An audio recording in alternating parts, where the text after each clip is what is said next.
नेपाली कांग्रेस जिल्ला कार्य समिति दोलखाको तर्फबाट देशको वर्तमान अवस्था र हाम्रो धारणा सार्वजनिक गर्न यो पत्रकार सम्मेलन आयोजना गरिएको छ। नेपाली कांग्रेस बहुलवादमा आधारित लोकतन्त्र, संविधान र संहिताको सुदृढीकरणका लागि मेरुदण्डको रूपमा निरन्तर संघर्षरत रहनेछ।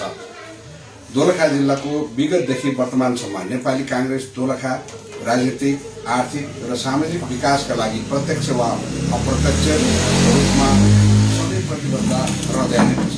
यसै सन्दर्भमा 2082 फाल्गुन 21 मा सम्पन्न प्रतिनिधि सभा निर्वाचनको परिणामलाई मध्यनजर गर्दा आम देशवासी नागरिकहरूले वर्तमान अवस्थामा उपभोग गरिरहेका सेवा, सुविधा तथा रोजगारी, सुशासन र विकास प्राप्ति हुनबाट असन्तुष्ट भई नयाँ राजनीतिक दलप्रति बढी आशा गरी झण्डै 2/3 बहुमतको जिम्मेवारी प्रदान गरेको छ।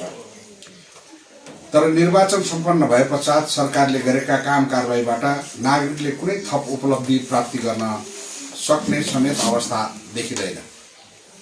नेपाली कांग्रेसलाई नेपाली जनताले दिएको प्रमुख प्रतिपक्षी दलको भूमिकामा जनताको आवाज सडकदेखि सदनसम्म बुलन्द पार्ने नै छौं।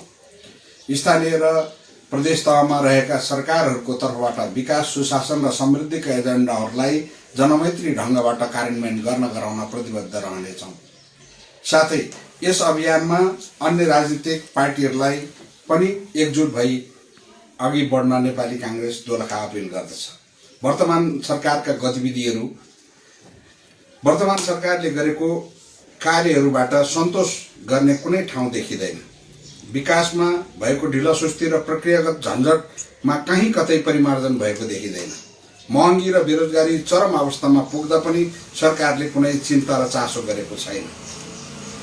महँगी र निर्माण सामग्री अभावका कारण विकास निर्माण ठप्प र सबै आयोजनाहरू अलपत्र पारिएको अवस्थामा छ। सुशासन र भ्रष्टाचार नियन्त्रण भोट लिने एउटा हतियार मात्रै बनेको छ।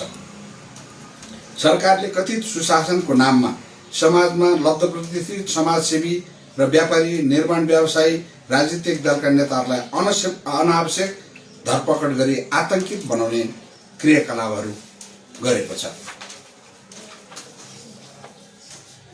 सरकारले राष्ट्रिय पुँजीपतिहरूको संरक्षणको सट्टा दलाल पुँजीपतिहरूको संरक्षण गरेको देखिएको छ। आफै निर्वाचित भएको सदनप्रति सम्माननीय प्रधानमन्त्रीज्यू अनुत्तरदायी भएको छ। वर्तमान सरकारको बजेट र दलाल पुँजीपतिहरूको पृष्ठपोषण गर्ने देखिन्छ। गरिब साना किसान, मारा बिचौलिए र पुँजीपति पोस्ने नीति उहाँहरूले ल्याउनु भएको छ। 2 करोड माथि लगानी गर्नेहरूलाई मात्र कृषि अनुदान दिने नीतिहरू उहाँहरूले ल्याउनु भएको छ। विद्युत उत्पादनको धनी देश जनता अँधेरोमै बस्न बेस भने झैं 50 युनिट भन्दा माथि उपभोग गर्नेहरूलाई भ्याट लगाउने नीति उहाँहरूले ल्याउनु भएको छ। विद्युत उत्पादनको धनी देश त्यस्तै विदेशी ऋणको भारी नागरिकहरूको थाप्लोमा झनै बोजिलो बनाउने गरी 7 खरब ऋण थपिएको छ।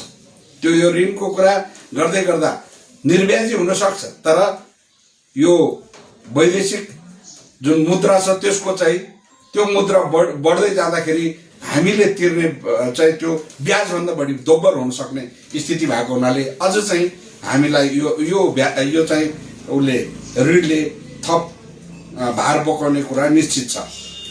राज्यको पहुँचमा हुने सहकारी ठगहरूको संरक्षणमा राज्य उद्यत भएको छ। स्वास्थ्य र शिक्षालाई निशुल्क पार्नुपर्नेमा निजी सेवा र शिक्षा सेवा र स्वास्थ्य सेवामा समेत थप 3% कर लगाउने जस्ता कुराहरूले आहत दिलाएको छ।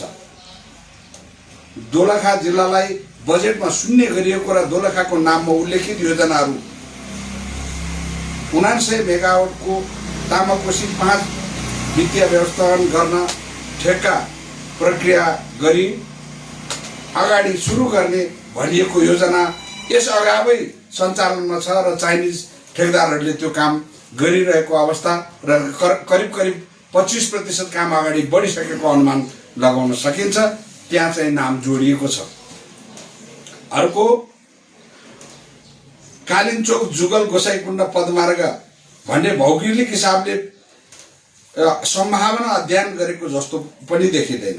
साँच्चै दोलखाको लागि गर्ने हो भने कालिन्चोक, सैलुङ, हनुमन्ते, छोरोल पताल, लप्ची गाउँ, 1200 पल्टन, बिगु गुम्बा र पुनः कालिन्चोक पदमार्ग उल्लेख गरेको भए उत्तम हुने थियो। त्यो सम्बन्धमा पनि हाम्रो दोलखा जिल्लाको एउटा मात्रै ठाउँ कालिन्चोक भनेर उल्लेख गरिएको छ।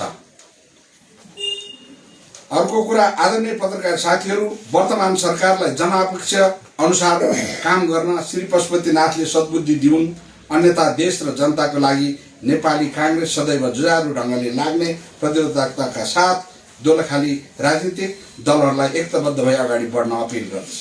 अन्तमा संसदमा प्रधानमन्त्री बालेन्द्र शाहले नेपालले भारतको जग्गा मिचेको छ भनेर भुलिएको विवादित राष्ट्रघाती भनाइको नेपाली कांग्रेस दोलखा घोर भत्सना गर्दछ।